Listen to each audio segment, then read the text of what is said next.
दोस्तों, आज हम लोग एक्स अक्ष और वाई अक्ष के समांतर रेखाओं के समीकरण जानेंगे।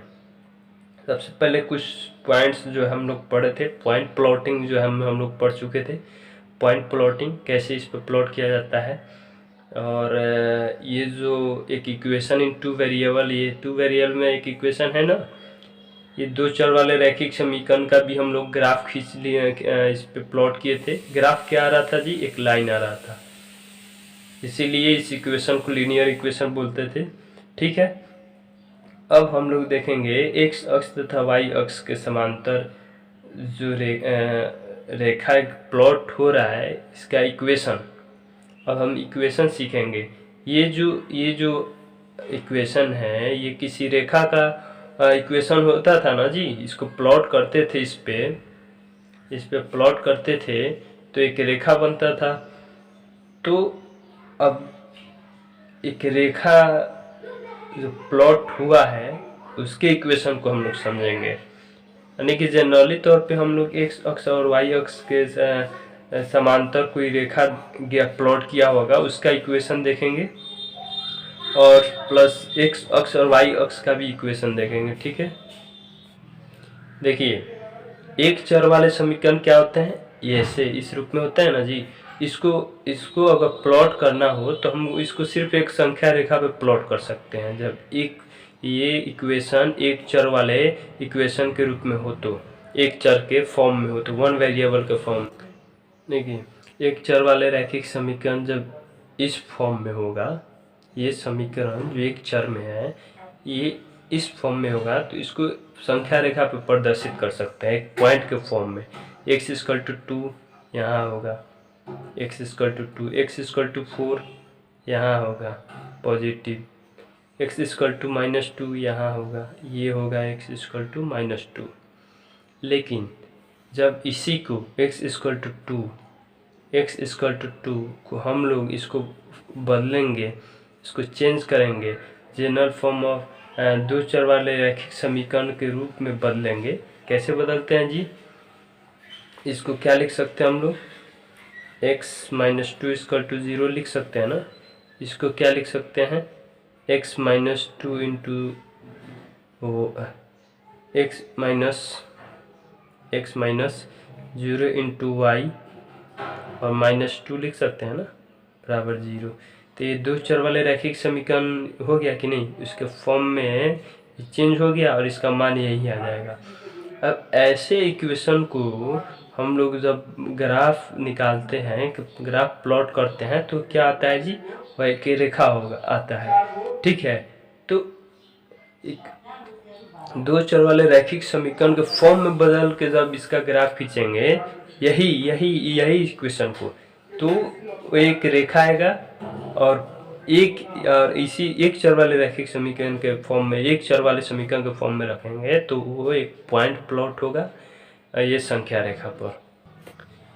ये x प्लस है, माइनस मैंने लिखा था, प्लस है।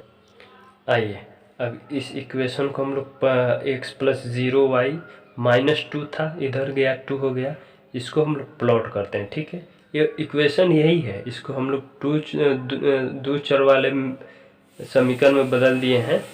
अब क्योंकि इस फॉर्म में इसका ग्राफ हम लोग खींच सकते हैं। ठीक है, तो देखिए, अब देखिए यहाँ पे y हम लोग कुछ भी रखेंगे तो ये तो 0 ही होगा, और हमको इक्वेशन का वैल्यू कितना लाना है? 2। तो इसका मतलब x की जगह हमेशा 2 भी रखना होगा, 2 ही रखना होगा, क्योंकि y हम लोग कुछ भी रख सकते हैं। तो y मैंने 3, 2, 1 कुछ भी रख दिया है, लेकिन x 2 ही रखना है, क्योंकि इक्वल टू में 2 लाना है। ठीक है, अब प्लॉट करते हैं। x कितना है जी? ओरिजिन से x कितना चलेंगे? 2 यहाँ आएंगे, और y कितना जाना है? 3 पॉजिटिव है, ऊपर जाएंगे, यानी कि 3 के सामने आएंगे, यहाँ से ये 2 से चलेंगे, यहाँ 3, ये 2, 3 हो गया। ठीक है, अब देखिए, अब ये वाला लाइन हो गया, ये वाला एक पॉइंट हो गया, अब 2, 2 ओरिजिन से 2, अब फिर से हमको कितना जाना है जी? कितना जाना है? ये 2 जाना है, यहाँ पे y भी 2 जाना है, यहाँ होगा 2, 2। ठीक है, एक और पॉइंट हम लोग निगेटिव में ले लेते हैं, -1 -2 है, तो हम लोग y कितना ले लेते हैं -1, ये 2a रहेगा, ठीक है। अब देखिए 2 1 है, हम लोग कितना भी पॉइंट लेकर प्लॉट कर सकते हैं, इससे मतलब नहीं है। 2 1 है तो x पर ओरिजिन से 2 और 1, ये 1 रहा, यहाँ पे होगा 2 1 होगा।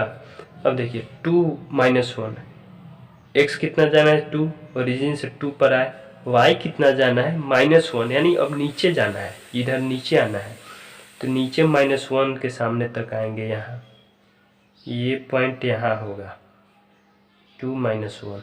अब इसको जब हम लोग प्लॉट कर रहे हैं तो ये एक रेखा हो रहा है, ये एक रेखा हो रहा है, यानी कि x = 2 इज अ लाइन, एक रेखा है, एक रेखा है, एक रेखा है जो इसमें देखिए ये क्या है, ये y अक्ष के समांतर है। x = 2 एक रेखा है जो y अक्ष के समांतर है, समांतर है, ठीक है। यानी कि हम लोग इसका रिजल्ट निकाले जो x बराबर a के फॉर्म का कोई भी इक्वेशन है, अगर x = a है तो वो इसका ऐसा ग्राफ आएगा। अब a चाहे 2 हो 3 हो कुछ भी हो, और वो y अक्ष के समांतर होगा। इसी के सिमिलरली अगर y = 2 रहता तो उसका ग्राफ कैसा आता जी, उसका ग्राफ ऐसा आता, आप लोग खींच के देखिएगा, और वो x अक्ष के समांतर होता है। यानी कि y = 2 नहीं, y = a रखा जाए तो ये एक रेखा होगा जो कि x अक्ष के समानांतर होगा, x अक्ष के समांतर होगा।